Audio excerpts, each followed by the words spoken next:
시편 1편 1절부터 6절까지 제가 한 절 읽고 여러분들 한 절 읽고 교독하겠습니다. 복 있는 사람은 악인들의 꾀를 따르지 아니하며 죄인들의 길에 서지 아니하며 오만한 자들의 자리에 앉지 아니하고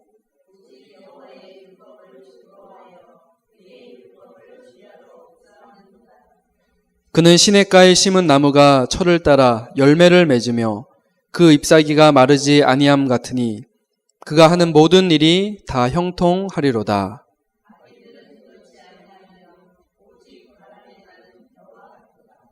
그러므로 악인들은 심판을 견디지 못하며 죄인들이 의인들의 모임에 들지 못하리로다.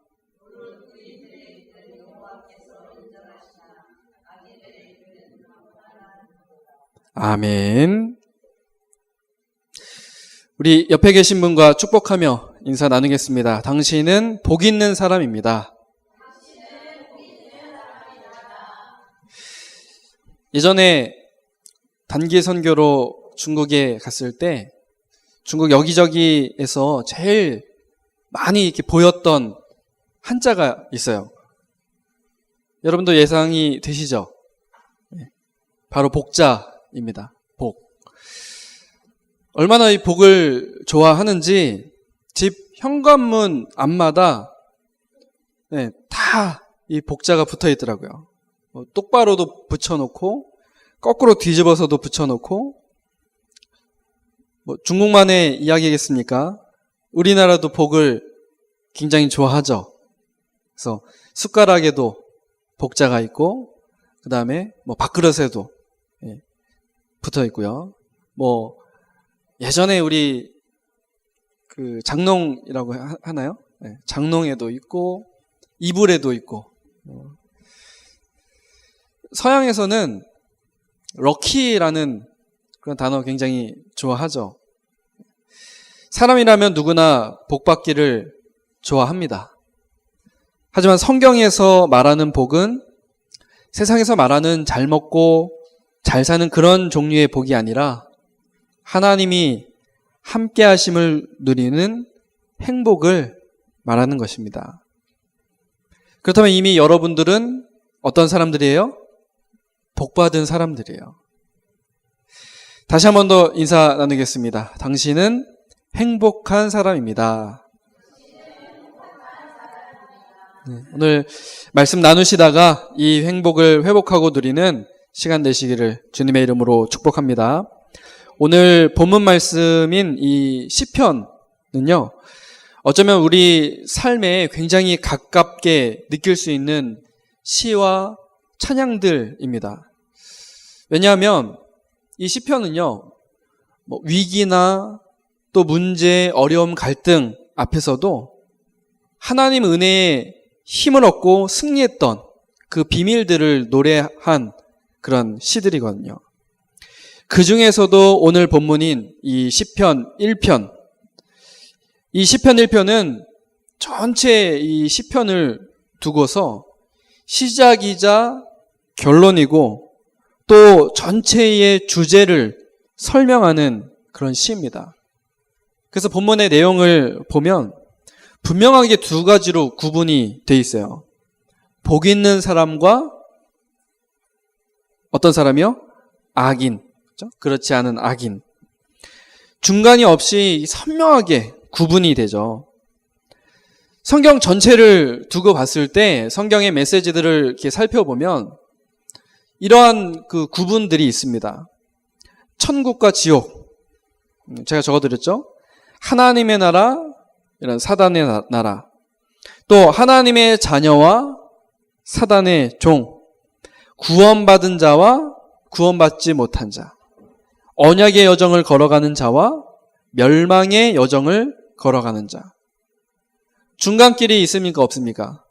중간길이 없어요. 성경에 보니까요. 아무것 없어도, 아무것 없는 것 같아도 언약의 여정을 걸어가는 그런 갈 수 있도록 그 부르심을 받은 자들은 그 끝이 아무것도 없는데 응답과 축복으로 가게 돼 있어요. 그런데 세상의 모든 것을 다 가졌어도 멸망의 여정을 걷는 자는 결국에 어떻게 될까요? 영적 문제 속에서 멸망으로 끝나는 것입니다. 성경은 이것을 이제 분명하게 구분을 하고 있어요. 야곱이나 에서 같은 경우도 그렇고요. 다윗이나 사울왕 같은 경우도 그렇습니다. 성경은 분명하게 말씀을 합니다. 복 있는 사람으로 하나님께서 우리를 부르셨다고 그렇게 말씀을 합니다. 그 부르심에 순종할 때 그것을 의로움으로 여기시고 우리를 복의 근원으로 삼으십니다. 죄, 재앙, 사단의 권세 이런 것을 이길 수 없는 우리들에게 유일한 해답 대신 그리스도를 보내시고 그리스도 앞에 서는 자들에게 하나님 자녀, 또 복 있는 사람, 의인, 복의 근원 이렇게 우리를 축복하시고 아예 그렇게 선언을 하셨습니다.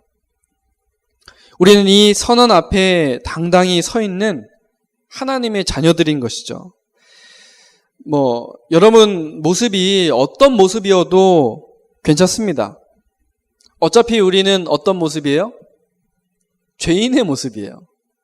어차피 우리는 하나님 앞에서 죄인입니다.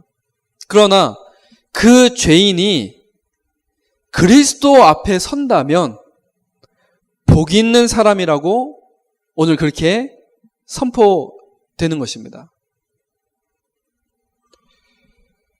이것이 시편의 전체 주제예요. 우리의 연약함, 우리의 죄인의 모습, 우리가 누구 앞에 서느냐가 굉장히 중요합니다. 하나님께서 그리스도를 통해 우리의 모든 죄를 다 희게 하셨습니다. 그리스도의 보혈로 다 덮어주셨어요. 그렇기 때문에 찬양이 나오고 감사가 나오고 믿음 고백이 나올 수밖에 없는 겁니다. 이 사실을 알고 있으니까요. 다윗이 이 사실을 얼마만큼 누렸는지 시편의 절반을 다윗의 찬양과 시로 딱 고백을 했잖아요. 이 축복을 누렸기 때문에 그렇습니다. 내 상태와 전혀 상관없이 나를 복 있는 자로 칭하시는 것, 이것 자체가 은혜이고 감사인 것이죠. 이 은혜가 아니라면 오늘 이 예배 자리에도 우리는 설 수 없을 것이기 때문에 그렇습니다. 아무 조건 없이 그리스도로 말미암아 나를 복 있는 자로 세우신 은혜를 오늘 마음껏 누리시길 바랍니다. 오늘 말씀의 제목은 복 있는 사람의 특징입니다. 여러분이 복 있는 사람들이기 때문에 그렇다면 내가 어떤 모습으로 하나님 앞에 서야 할지를 오늘 말씀을 통해 깨닫는 시간 되시길 바랍니다. 첫 번째입니다. 2절에 복 있는 사람은 어떤 모습이냐 설명을 하는데 오직 여호와의 율법을 즐거워하여 그의 율법을 주야로 묵상하는도다.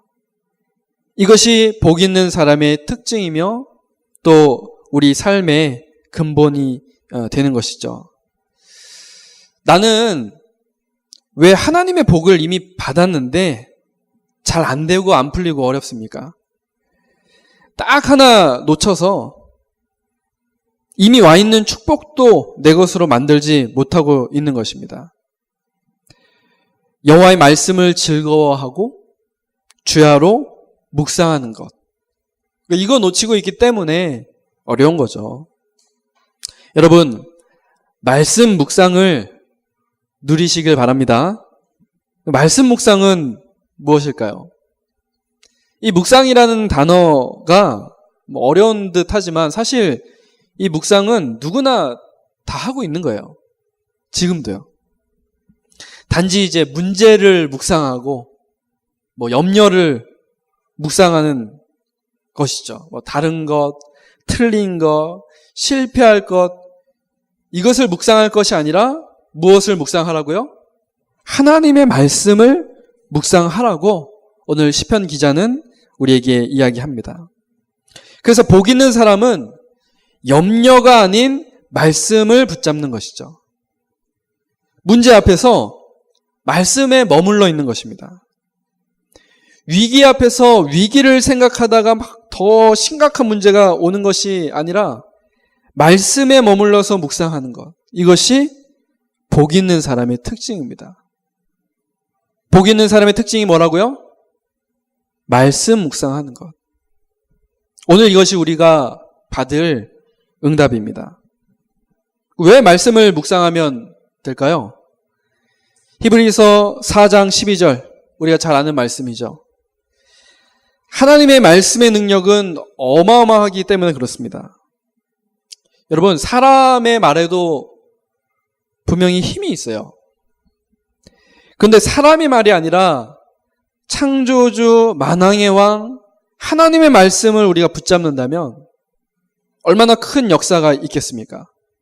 살았고 운동력이 있어서 혼과 영과 관절과 골수를 찔러 쪼개기까지 하는 그 능력의 말씀을 묵상하는데 우리에게 역사가 일어나는 것은 당연한 이야기인 것이죠. 요한복음 1장 1절, 하나님이 곧 말씀이시라고 그렇게 말합니다. 그러면 말씀을 붙잡는다는 것은 누구를 붙잡는 거예요? 하나님 붙잡는 거예요. 이 말씀이 육신이 되어 오신 분이 바로 성자 하나님이신 예수님입니다. 여러분들 삭개오 들어보셨죠? 예수님 앞에 이 삭개오가 탁 섰어요. 성경에는 그 혈루증 앓는 여인의 이야기도 나옵니다. 계속해서 돈 투자하고 시간 투자하고 노력하고 의사들 막 다 찾아가고 해결이 안 돼요. 근데 이 여인이 예수님 앞에 딱 섭니다. 어떻게 되는지 여러분들 아시잖아요. 눈이 안 보였던 바디메오 들어보셨죠? 바디메오. 이런 사람들도 다 마찬가지입니다. 예수님 앞에 서니까 다 끝나는 거예요. 예수님 앞에 서니까. 말씀을 묵상하는 시간이 이들과 같이 곧 하나님 앞에 그리스도 앞에 서는 시간입니다. 말씀 묵상의 시간이요.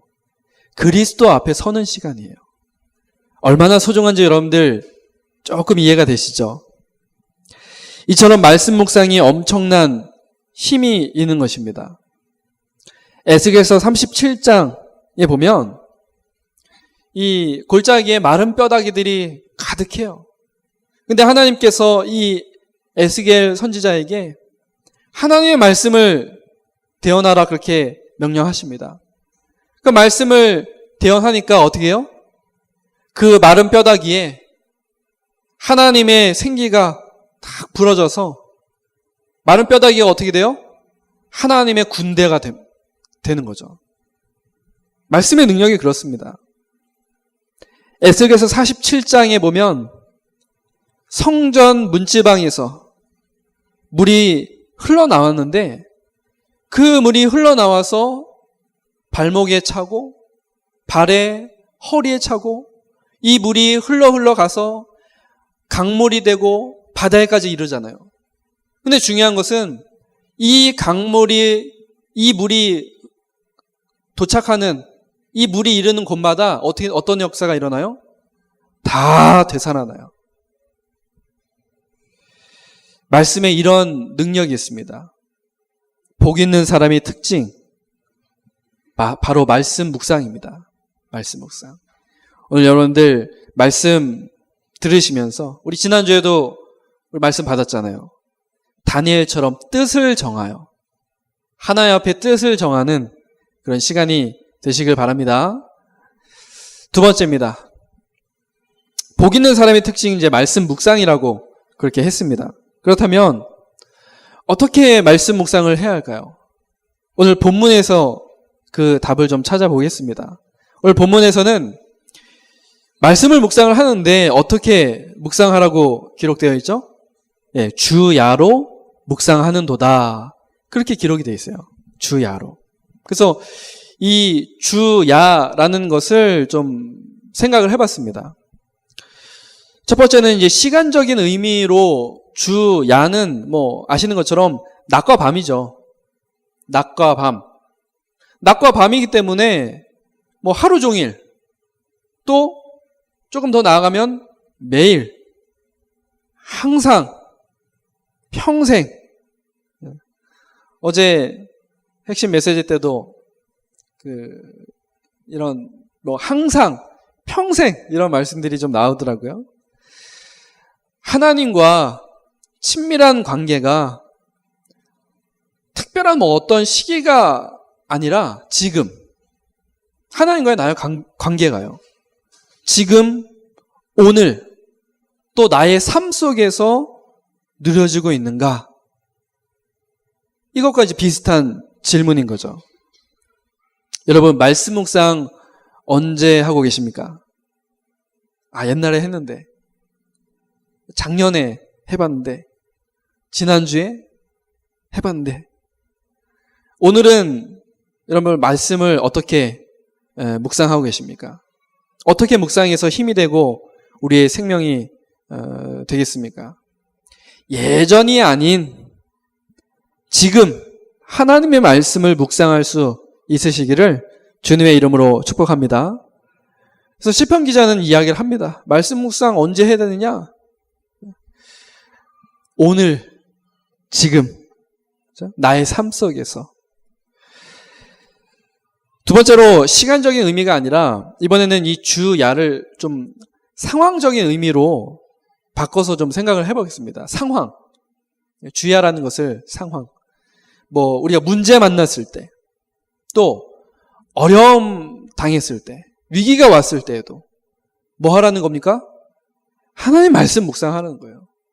문제와도 위기 속에서 어려움 와도 하나님의 말씀을 묵상하는 겁니다. 문제 앞에 머물러 있지 말고 말씀 앞에 서라는 거죠. 시편 23편 여러분들 너무나 잘 아시죠? 다윗의 고백인데요. 다윗은 사망의 음침한 골짜기를 다닐지라도 하나님이 인도하심을 기억하기 때문에 해를 두려워하지 않는다. 그렇게 고백을 합니다. 어떤 상황에서도 여러분들 말씀을 꼭 붙잡으시길 바랍니다. 또 어떤 상태적인 그런 의미를 봤을 때 이 주야는요, 또 중요해요. 마음의 상태. 내 마음의 상태가. 어떨 때는 뭐 우울하고, 뭐 감사할 때도 있고, 기쁘고, 슬프고, 힘들고, 이런 감정적인 뭐 굴복에도 그때마다 뭐 하라는 겁니까? 하나님의 말씀을 묵상하라는 거예요. 내 상태가 좋던지 나쁘던지 상관없이 그때마다 말씀 앞에 서 보라는 것입니다. 그렇다면 묵상하는 방법은 어떤 것들이 있습니까? 몇 가지를 좀 적어봤는데요. 여러분들이 확인해 보시고 언약적으로 결단하고 한번 도전해 보시기 바랍니다. 제가 이 성경 보니까요. 성경을 한번 보십시오. 여러분들. 시편 1편 성경 한번 보십시오. 그 2절에 보면 묵상이라는 그 단어 앞에 이렇게 작은 각주가 달린 거 보이시나요? 2라고 이렇게 숫자가 앞에 있죠? 묵상 앞에. 그 단어에 대한 설명을 이제 적어 놓은 겁니다. 이제 각주라고 하는데, 밑에 한번 보십시오. 여기 보니까 히라고 써 있어요. 히.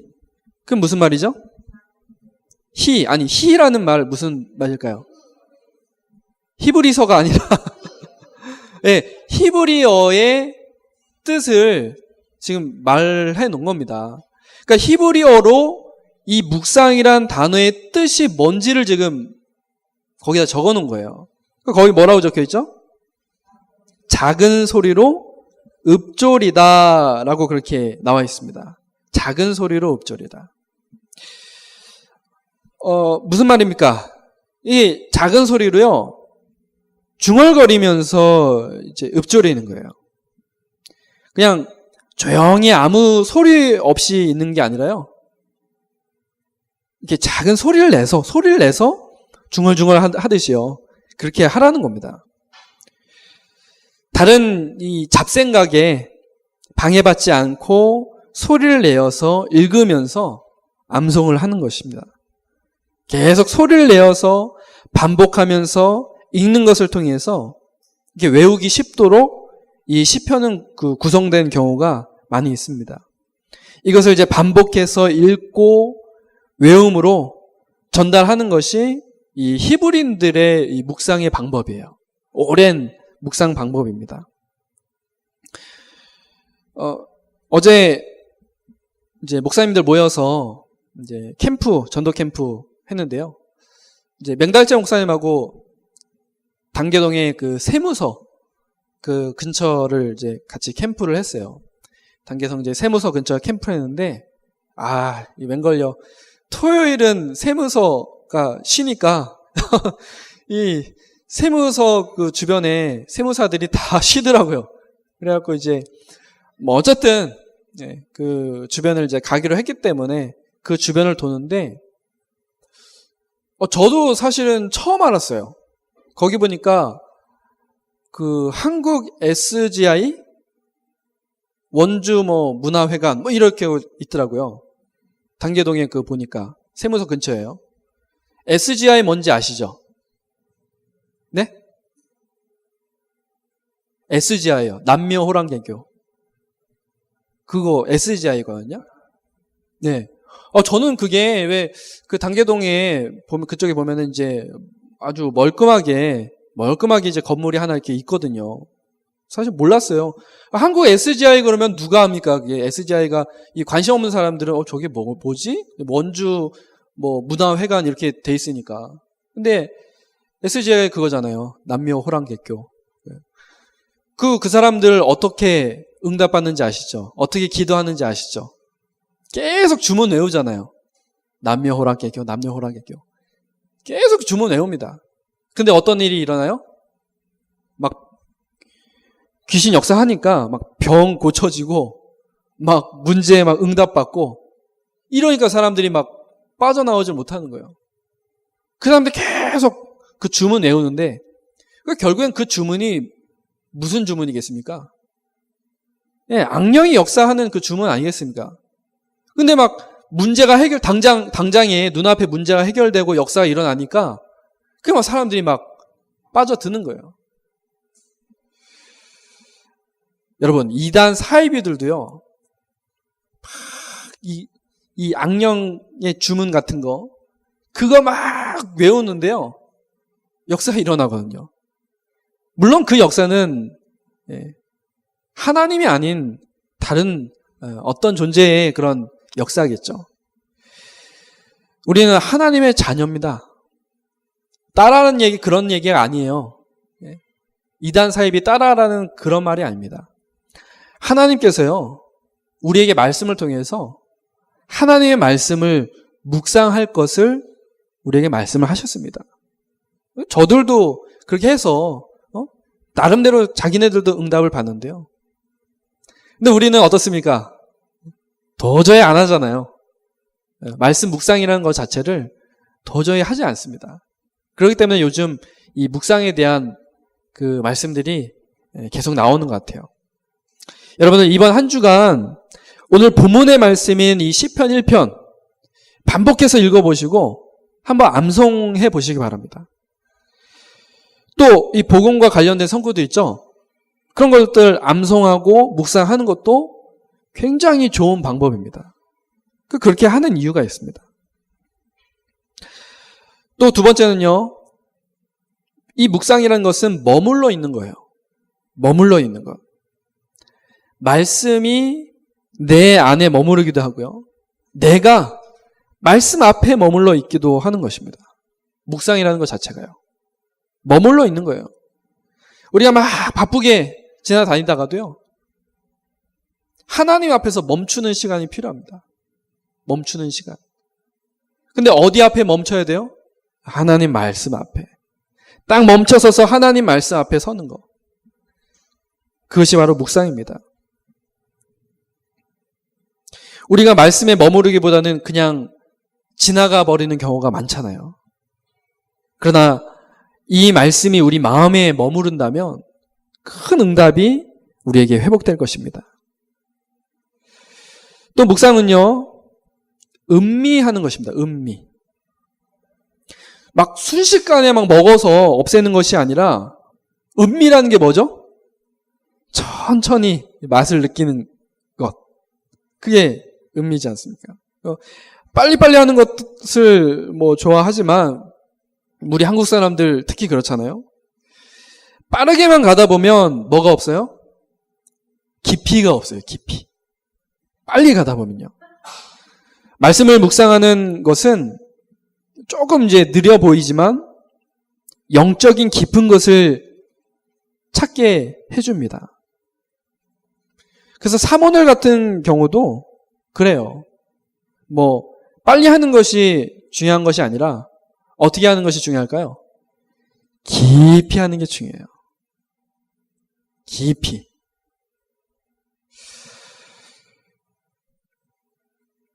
묵상의 또 하나 방법은 되새기는 것입니다. 되새기는 것. 여러분들 소가 풀만 먹는데 몸집이 굉장히 크잖아요. 초식 동물이기 때문에 풀만 먹습니다. 그죠? 근데 몸집 어마어마해요.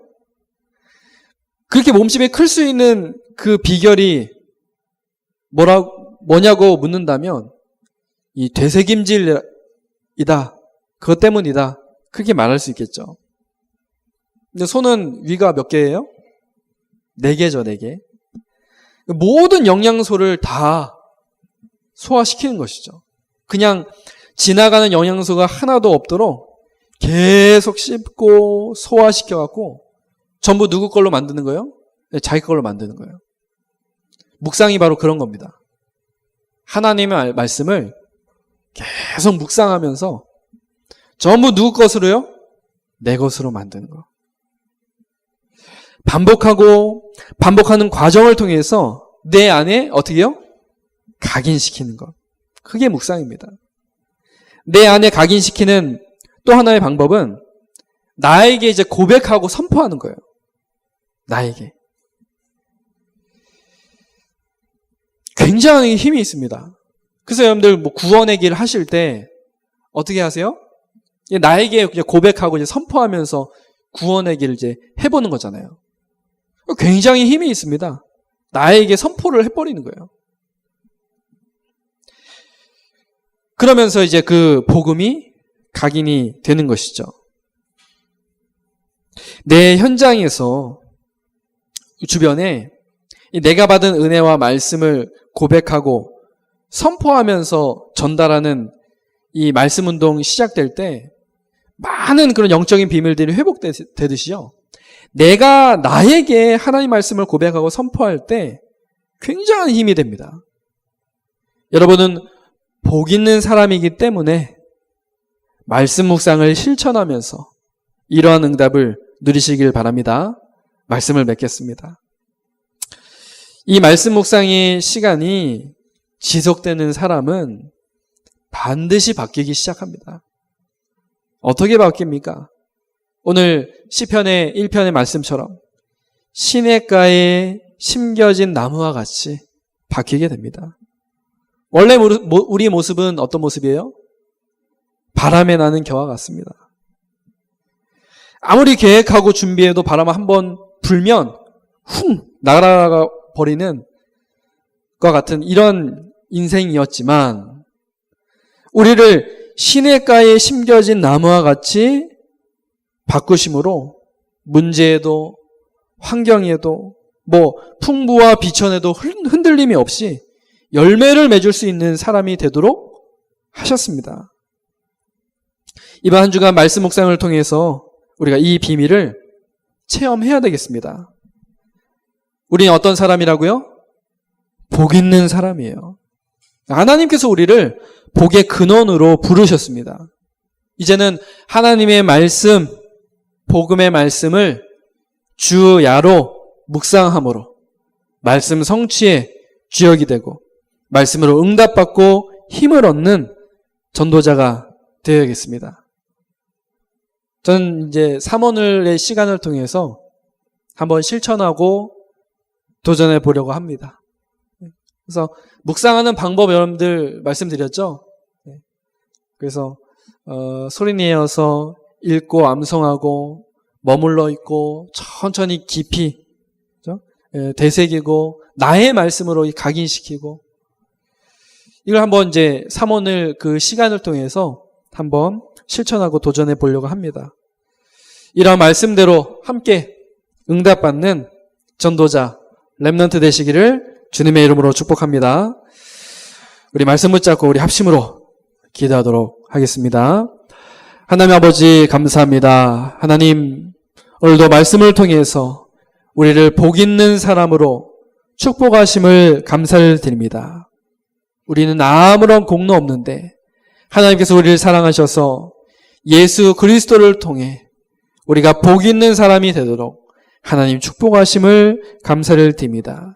이제 우리가 복 있는 사람이 되어서 오직 여호와의 율법을 즐거워하며 그의 율법을 주야로 묵상하는 그러한 하나님의 자녀, 또 복의 근원, 복 있는 사람 되도록 하나님 축복하시고 인도하여 주옵소서. 우리가 우리 필요할 때만 말씀 묵상하는 것이 아니라 우리가 매일 항상 평생 지금 오늘 나의 삶 속에서 이 말씀 묵상이 되어지게 하시며 문제나 어려움이나 위기 왔을 때라도 어떤 상황에도 말씀 붙잡게 하시고 또 우리의 마음의 상태가 좋던지 나쁘던지 그것과 상관없이 말씀 묵상할 수 있도록 하나님 축복하여 주옵소서. 그래서 이 말씀 묵상을 깊이 있게 나의 말씀으로 각인할 수 있도록 하나님 이번 한 주간 축복하시고 인도하여 주옵소서. 그래서 이 말씀 묵상을 통하여서 복 있는 사람의 축복을 누리게 하시며 이 증거를 가지고 세계를 살리는 전도자의 축복 속으로 들어가게 하옵소서. 감사를 드리며 살아계신 예수 그리스도의 이름으로 기도